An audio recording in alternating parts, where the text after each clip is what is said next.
Hello students. In previous lecture we discussed about two colligative properties related to lowering in vapor pressure and elevation in boiling point. Solvent की compare में solution का boiling point solid solid dissolve करने से solid solid होता था। Solid solid dissolve करने से vapour pressure decrease होता था। यहाँ पे वेपर प्रेशर ज्यादा होता है और यहाँ पे वेपर प्रेशर लेस होता है, क्योंकि यहाँ पे सरफेस पे सॉलिड आ गया और सॉलिड के आने से वेपर कम बनती थी। इसे हमने बोला था लोअरिंग ऑफ वेपर प्रेशर। मतलब जैसे जैसे हम सॉल्यूट डिसोल्व करते जाएंगे वेपर प्रेशर डिक्रीज होता जाएगा। फर्स्ट कॉलिगेटिव प्रॉपर्टी थी वेपर प्रेशर। सेकंड था boiling point. Boiling point increase होता था क्योंकि vapour pressure decrease and boiling point increase. And third colligative property and also important colligative property is depression in freezing point. Depression in freezing point, सबसे पहले तो मान लो कि solvent का freezing point 0 degree है, इसे हम बोलते हैं T0F। वाटर है ना 0 degree.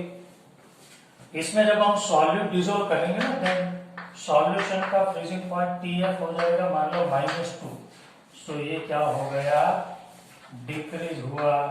That is called depression in freezing point delta TF। Freezing point decrease हो गया, बॉइलिंग पॉइंट इंक्रीज होता था, freezing point decrease. If we dissolve solid solute into liquid solvent then freezing point will decrease. Now definition देखेंगे तो पता चलेगा what is freezing point. Freezing point मतलब the temperature at which vapor pressure of liquid is equal to vapor pressure of solid. मतलब ये liquid है water, उसका vapor pressure और उसके solid state मतलब ice, उसका वेपर प्रेशर, सॉलिड को भी थोड़ी बहुत वेपर होती है, इसका और इसी की सॉलिड स्टेट का वेपर प्रेशर इक्वल होना चाहिए। उस टेम्परेचर को हम बोलते हैं वेपर प्रेशर। वेपर प्रेशर का मतलब जिस टेम्परेचर पे लिक्विड और उसकी वेपर स्टेट का इसकी सॉलिड स्टेट का वेपर प्रेशर जब इक्वल हो जाए that is called freezing point. Freezing point का मतलब समझ में आ गया सबको, वेपर प्रेशर ऑफ लिक्विड और उसकी ही सॉलिड स्टेट का वेपर प्रेशर क्या होना चाहिए, equal. Now when non-volatile solid is dissolved in volatile solvent, मतलब लिक्विड सॉल्वेंट में जब हम सॉलिड डिसोल्व करते हैं, लिक्विड सॉल्वेंट में जब सॉलिड डिसोल्व करते हैं तब वेपर प्रेशर डिक्रीज होता है, बॉइलिंग पॉइंट इंक्रीज होता है और फ्रीजिंग पॉइंट डिक्रीज होता है and that is called depression in freezing point. कितना डिप्रेस हुआ तो देखिए delta TF is equal to -2 और ये 0 तो ज्यादा वाले को पहले लिखते हैं T0F -TF। डेल्टा TF क्या है, डिप्रेशन इन फ्रीजिंग पॉइंट। फिर T0F freezing point of solvent and TF freezing point of solution.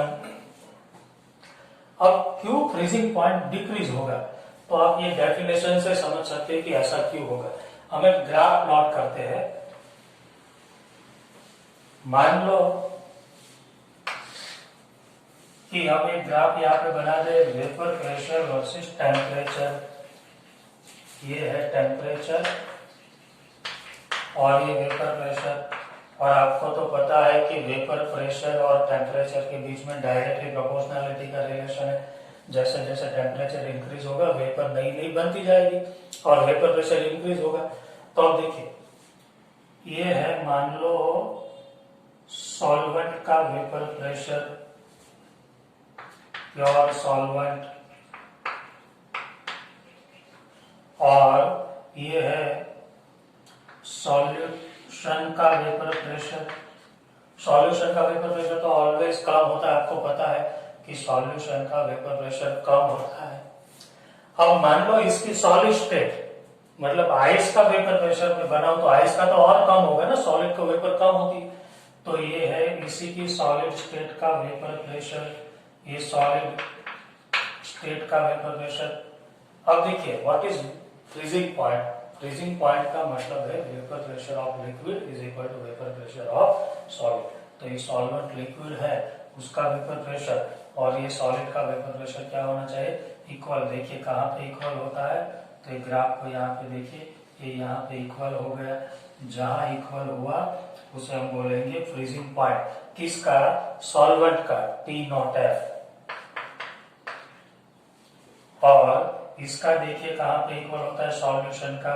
Solution के ग्राफ को आप आगे चलाएंगे, ये यहाँ तक इक्वल होगा, यहाँ पे मतलब सॉल्यूशन लिक्विड है, इसका फ्रीजिंग पॉइंट और उसके सॉलिड का freezing point, sorry vapour pressure, दोनों के वेपर प्रेशर यहाँ पे इक्वल हुए। तो जहां पे दोनों के लिक्विड और सॉलिड के vapour pressure, is liquid solution ना, लिक्विड और सॉलिड के वेपर प्रेशर जहां इक्वल हुए वहां फ्रीजिंग पॉइंट बोलते हैं। एक इसका फ्रीजिंग पॉइंट मिला सॉल्यूशन का, तो किसका फ्रीजिंग पॉइंट कम आया, देखिए सॉल्यूशन का, और इसे हम बोलते हैं डेल्टा TF। क्लियर हो गया क्यों सॉल्यूशन का वेपर फ्रीजिंग पॉइंट कम होता है, क्योंकि उसका वेपर प्रेशर और सॉलिड का वेपर प्रेशर यहाँ पे इक्वल होगा। तो जब जब सॉल्यूशन बनेगा तब फ्रीजिंग पॉइंट डिक्रीज होगा, and that is called depression in freezing point. और एक्सपेरिमेंट से हमें ये पता चला कि depression in freezing point from experiment से पता चल गया कि डिप्रेशन इन फ्रीजिंग पॉइंट मतलब जब सॉल्यूशन बनता है तब ये फ्रीजिंग पॉइंट कितना डिक्रीज होता है, it is directly proportional to molality.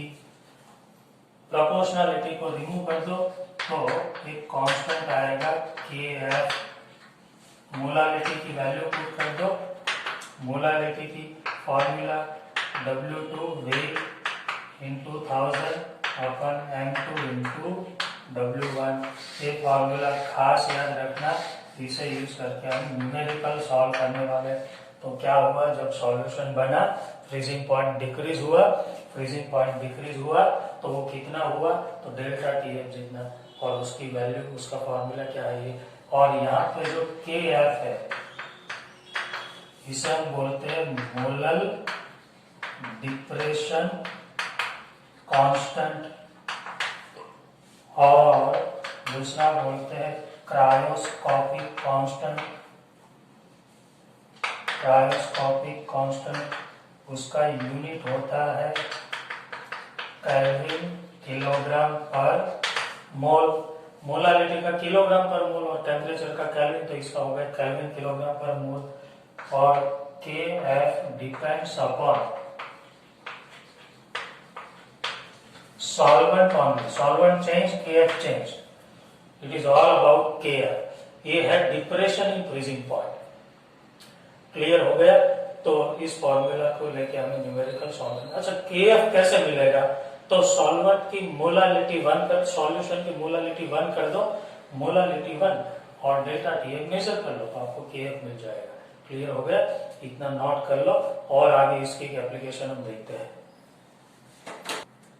Okay, तो हमने क्या देखा कि जब सॉल्यूशन बनेगा मतलब सॉल्यूट और सॉल्वेंट को मिक्स करेंगे तो फ्रीजिंग पॉइंट क्या हो जाएगा, decrease, freezing point will decrease. इसकी एक एप्लीकेशन है, boiling point increase, freezing point decrease. 3 qualitative property देखिए, सॉल्यूशन बनता है तब vapour pressure decrease, boiling point increase and freezing point decrease. तो ये जो फिनोमिना है इसकी एप्लीकेशन क्या है, तो एक क्वेश्चन मैंने लिखा, why salts are used to clear the road blockage due to snow falling. मतलब जहाँ पे स्नो फॉलिंग होता है ना वहां पे पूरे रोड ब्लॉक हो जाते हैं, मतलब पूरा आइस हो जाता है यहाँ पे। अब उसकी वजह से वो पूरे ब्लॉक हो जाते हैं, उसे क्लियर करने के लिए वो बाहर से NaCl मतलब पूरा सॉल्ट उस पर डाल देते हैं ताकि वो जो आइस है वो मेल्ट होकर चला जाए। अब ऐसा क्यों होता है, देखिए मान लीजिए जहाँ पे स्नो फॉलिंग हुआ है वहां पे एटमोस्फियर का टेम्परेचर -2 डिग्री सेल्सियस है। मान लीजिए आइस का मेल्टिंग पॉइंट तो 0 डिग्री होता है, फ्रीजिंग पॉइंट आइस का कितना होता है, 0 डिग्री। वाटर का फ्रीजिंग पॉइंट 0 होता है ना, मतलब आइस का मेल्टिंग पॉइंट 0 डिग्री है। अब जैसे ही ये सॉल्वेंट है, प्योर वाटर है, ice is pure solvent water, जैसे ही इसमें वो लोग सॉल्ट ऐड करेंगे सॉल्यूट ऐड हो जाएगा, और सॉल्यूट ऐड करने से फ्रीजिंग पॉइंट विल डिक्रीज। मान लो ये आइस था, इसमें सॉल्ट मिक्स कर दिया, सॉल्यूशन बन गया, सॉल्यूशन बन गया, फ्रीजिंग पॉइंट 0 में से मतलब मेल्टिंग पॉइंट 0 में से -4 हो गया। मतलब अब आइस का मेल्टिंग पॉइंट -4 है, तो ये तो -4 से ज्यादा है सराउंडिंग का, आइस विल मेल्ट और रॉड विल बी क्लियर। हो गया क्लियर ये क्यों यूज होता है? ऐसा करने से आइस का मेल्टिंग पॉइंट डिक्रीज हो जाएगा और आइस मेल्ट हो जाएगा। सो दे use NaCl. It is very useful application of this depression in freezing point. It was third colligative property. Now we will start the fourth colligative property, osmotic pressure. पहला आप इसे note कर लीजिए। Okay, तो last colligative property and fourth colligative property is osmotic pressure. Osmosis is not colligative property. Osmotic pressure is colligative property. Osmotic pressure pi. Osmotic pressure का definition यहाँ पे लिखा है, two solution having different concentration. देखिए एक beaker है और दोनों साइड दो सॉल्यूशन है, बीकर ए बीकर बी। ये जो बड़े पार्टिकल आपको दिख रहे हैं वो सॉल्यूट के पार्टिकल है और डैश डैश वाले जो है वो सॉल्वेंट है। डैश डैश वाले पार्टिकल सॉल्वेंट है और जो बड़े पार्टिकल है वो सॉल्यूट के पार्टिकल है। ये generally solute particle are bigger in size. बीच में हमने एक सेमी परमिएबल मेम्ब्रेन रख दिया है, it is SPM, semi permeable membrane. Semi permeable membrane क्या होता है? सेमी परमिएबल मेम्ब्रेन का मतलब है कि इसमें छोटे छोटे हॉल होते हैं, छोटे छोटे हॉल जो छोटे मॉलिक्यूल को जाने देगा, बड़े को नहीं जाने देगा। मतलब दो मॉलिक्यूल है, छोटे एंड बड़े, उसमें से छोटे को जाने दिए क्योंकि वो खुद छोटा है, मतलब आधे को जाने दिया, हाफ को जाने दिया। छोटे और बड़े में से आधे मतलब हाफ को जाने दिया छोटे को, so it is semi, semi मतलब हाफ। हाफ को permission they the, so it is semi permeable membrane. Half मतलब छोटे मॉलिक्यूल और बाकी के हाफ मतलब बड़े को नहीं जाने दिया, that is semi permeable membrane. Two solution, दो सॉल्यूशन है, एक की कॉन्सेंट्रेशन कम है मतलब सॉल्यूट कम है, दूसरा में कॉन्सेंट्रेशन ज्यादा, सॉल्यूट ज्यादा। It is separated through semi permeable membrane. एक मेम्ब्रेन है जिसमें छोटे छोटे हॉल है, वॉइड। ऐसे करने से व्हेन टू सॉल्यूशन, दोनों सॉल्यूशन जिसकी कॉन्सेंट्रेशन अलग अलग हो, डिफरेंट, उसे सेपरेट किया by using semi permeable membrane. ऐसा करने से क्या होगा? तो the spontaneous flow of solvent, याद रखना किसका फ्लो स्टार्ट हो जाएगा? ऑटोमेटिक, हमें कुछ नहीं करना, सॉल्वेंट का। कहां से कहां? तो from the solution having lower concentration to the solution having higher concentration is called osmosis।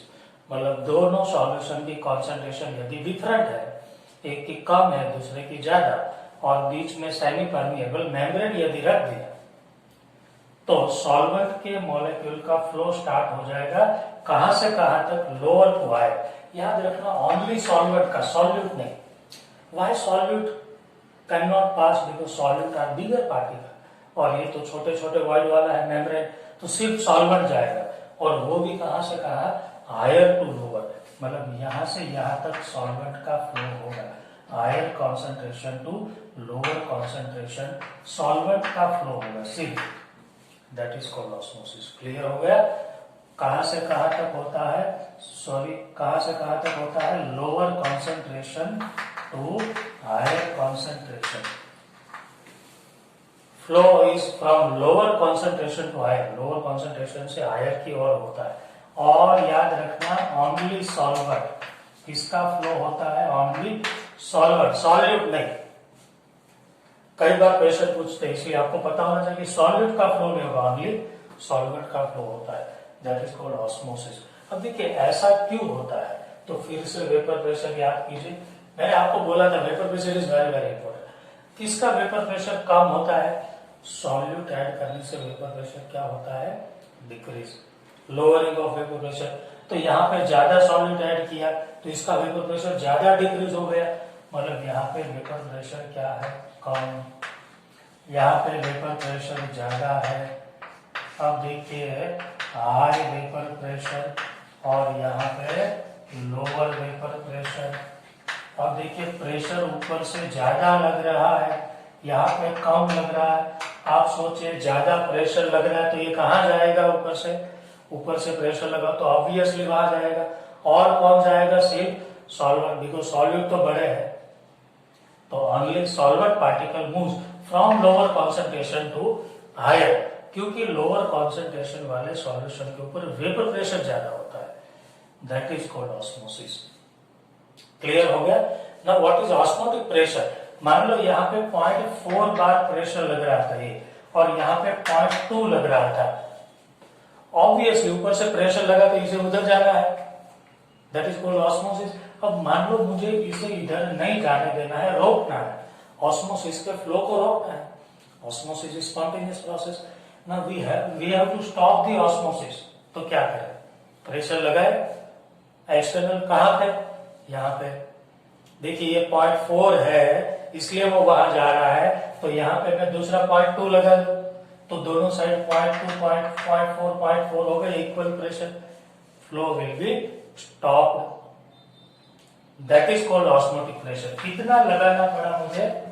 0.2, it is called osmotic pressure. कहां लगाना होगा? हायर कॉन्सेंट्रेशन की ओर। The minimum pressure that should be applied to the solution having high concentration. Clear? जिसकी concentration ज्यादा है वहां पे pressure लगाए, that is called osmotic pressure pi, and this osmotic pressure is colligative property. सबको clear हो गया होगा कि what is osmotic pressure। अच्छा, 0.2 से और दूसरा 0.2 लगा देते तो क्या होता है? 0.6 हो गया, 0.4, रिवर्स फ्लो स्टार्ट होता है, that is called reverse osmosis. RO जो आप पानी के फिल्ट्रेशन प्लांट में यूज करते हैं, रिवर्स ऑस्मोसिस। RO क्या होता है? At more than osmotic pressure, मतलब ऑस्मोटिक प्रेशर से ज्यादा प्रेशर लगाया तो रिवर्स फ्लो स्टार्ट हो जाएगा, that is called reverse osmosis. It is all about osmosis and osmotic pressure. Osmotic pressure is colligative property. अब ये सेमी परमिएबल मेम्ब्रेन क्या होते हैं? तो सेमी परमिएबल मेम्ब्रेन के कुछ एग्जांपल मैं देता हूँ। एनिमल की जो सेल वॉल होते हैं, और एनिमल में से मतलब एक आपको एग्जांपल आप देख सकते हैं, pigs bladder. Pigs bladder is animal semi permeable membrane, या फिर प्लांट की जो सेल वॉल होती है, जो कुछ भी होते हैं, मतलब they are made up of animal cell wall and plant cell wall, इसमें से भी कुछ बनते हैं। और दूसरा एक सेमी परमिएबल मेम्ब्रेन है सेलोफेन, पार्चमेंट पेपर, और एक सिंपल फिल्टर पेपर लो, उस पे K4FeCl6 लगा दो, या तो Cu2FeCl6 लगा दो, तो उस पे लगाने से इसके जो वॉइड थे वो छोटे हो जाएंगे, तो वो भी सेमी परमिएबल मेम्ब्रेन हो गए। They all are semi permeable membrane. If two solution having different concentration are separated through semi permeable membrane, then the solvent will move from lower concentration to higher concentration, that is called osmosis। उससे रोकना है तो pressure इधर देना होगा, that is called osmotic pressure। और osmotic pressure is colligative property। osmotic pressure is colligative property। और osmotic pressure कितना होता है? तो एक्सपेरिमेंट से पता चला कि osmotic pressure pi is equal to CRP। C means molarity, तो मोलारिटी मतलब मोल पर लीटर, मोलारिटी मतलब मोल पर लीटर, और मोल मतलब वेट अपन मोलर मास। ये हो गया वेट अपन मोलर मास, ये वॉल्यूम तो था, ये RT। ये all are formula of osmotic pressure pi. C is concentration, R gas constant, T temperature, and more, V volume in liter। यहाँ पे लीटर में लगे क्योंकि ऊपर 1000 नहीं लिखा है, हमने ml में कन्वर्ट करने के लिए। And pi is osmotic pressure। So it is fourth and last colligative property, osmotic pressure is not colligative, it is also very very important colligative property। Okay, तो another three important phenomena, isotonic solution, hypotonic and hypertonic। Osmotic pressure और concentration का क्या relation है बताया ना, pi is equal to CRT, मतलब osmotic pressure is directly proportional to concentration. Isotonic solution मतलब ऐसे सॉल्यूशन, आइसो मतलब सेम, जिसकी कॉन्सेंट्रेशन सेम हो, कॉन्सेंट्रेशन सेम तो ऑब्वियसली ऑस्मोटिक प्रेशर सेम, तो आइसोटोनिक मतलब सेम कॉन्सेंट्रेशन वाले सॉल्यूशन या तो फिर सेम ऑस्मोटिक प्रेशर वाले solution, iso osmotic solution. Example 0.2 molar glucose and 0.2 molar urea. Now same concentration, so same osmotic pressure, so both of these solution are called isotonic solution. ये दोनों को एक एक बीकर में भर देंगे तो there will be no osmosis because same concentration, then same vapor pressure, no osmosis. Clear? Isotonic. Hypotonic, hypo मतलब लेस, जिसकी कॉन्सेंट्रेशन कम हो, जिसका ऑस्मोटिक प्रेशर कम हो, दैट इज हाइपोटोनिक। और हाइपरटोनिक मतलब मोर ऑस्मोटिक प्रेशर, हाइपर मतलब ज्यादा, कॉन्सेंट्रेशन ज्यादा, ऑस्मोटिक प्रेशर ज्यादा। तो ये तीनों नोट कर लीजिए, मैं आपको एक एक इसका एग्जांपल देता हूं तो क्लियर हो जाएगा। इससे पहले आप नोट कर लीजिए। ओके, तो हमने क्या देखा, आइसोटोनिक मतलब same concentration same osmotic pressure, hypotonic मतलब less concentration less osmotic pressure, hypertonic मतलब more concentration and more osmotic pressure. आइए 4 एग्जांपल हम सॉल्व करते हैं। ग्लूकोज की कॉन्सेंट्रेशन कितनी है, 0.1। याद रखना इस चैप्टर को जब हम सॉल्व करेंगे, they all are colligative property. Osmotic pressure is colligative property ना, it depends upon number of particle, कितने पार्टिकल अलग होते हैं उस पर डिपेंड करती है। तो देखिए glucose is non electrolyte, glucose non electrolyte है। नॉन इलेक्ट्रोलाइट में तो क्या होता है, नॉन डिसोसिएशन, मतलब जितने मॉलिक्यूल लेंगे उतने ही रहेंगे, मतलब इसकी मोलारिटी रह जाएगी 0.1। बट आप सोचिए NaCl अंदर जाके 2 हो गए, एक Na प्लस एंड एक Cl माइनस, मैंने लिखवाया था आपको डिसोसिएशन इलेक्ट्रोलाइट। तो ये 0.1 के हो जाएंगे 0.2, 0.1 और ऐसे 2 हो गए ना अंदर जाके, तो इट बिकम्स 0.2 मोलर। ये कितने हो गए देखिए, 2 + 3 5, 0.1 लिया था अंदर जाके 5, मतलब 0.5 मोलर। ये कितने होंगे, आप याद कीजिए मैंने बोला था एसिटिक एसिड बेंजीन में जाके एसोसिएट होता है, 2 कंबाइन हो जाते हैं, मतलब मैंने 2 लिए होंगे तो 1 हो जाएगा, 3 लिए होंगे तो 1.5 हो जाएगा, 4 लिए होंगे तो 2 हो जाएगा। एसोसिएशन होता है, एसोसिएशन मतलब 0.1 के हाफ 0.05, बिकॉज एसोसिएशन याद कीजिए मैंने लिखवाया था आपको इलेक्ट्रोलाइट।